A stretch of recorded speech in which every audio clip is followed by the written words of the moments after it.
Hi everyone, this is day 7 of my 21 days fitness challenge. I already finished 30 minutes of work in the park and now I will do exercise. পার্কে walking করে আসার পরেও আমি ঘরে কিছুক্ষণ cardio exercise করেছি, stretching করেছি আর তারপর বেডটা ক্লিন করে নিয়েছি। আর বেড ক্লিন করার আগে আমি chia seeds with worm water নিয়েছিলাম। আর দিনটা হলো সানডে, তো সানডে আমার মর্নিংয়ে পড়ানোর থাকে, তো আমি স্নান করে রেডি হয়ে নিলাম পড়াতে যাওয়ার জন্য। আর স্নান করে ব্রেকফাস্ট করেছিলাম আজকে, সেখানেও আজকে চিয়া সিডস ছিল, ফ্রুটস ছিল আর মিল্ক ছিল। অ্যাকচুয়ালি চিয়া সিডসটা মা অনেকটা বেশি ভুল করে ভিজিয়েছিল, ইভেন আমিও ভুল করে কিছুটা ভিজিয়েছিলাম।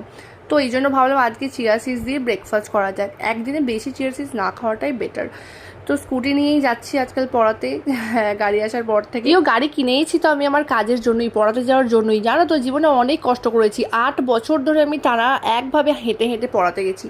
আজকে দুপুরে খেয়েছিলাম চিকেন ভাত, যেহেতু সানডে ছিল। আর দুটো পার্সেল এলো, একটা ছিল ডাভের ডিপ হেয়ার মাস্ক, যেটা কন্ডিশনারের থেকে একটু বেটার, ভালো কাজ করে, খুব বেশি ভালো না। আর এটা হচ্ছে ক্লোভিয়ার একটা ফিট প্যান্ট, যেটা সত্যি ভালো। আর ডিসকাউন্টে আমি ক্লোভিয়ার যা দাম তার থেকে কমেই পেয়েছিলাম। রাতে খেয়েছিলাম চিকেন রুটি। সো চলো বাই।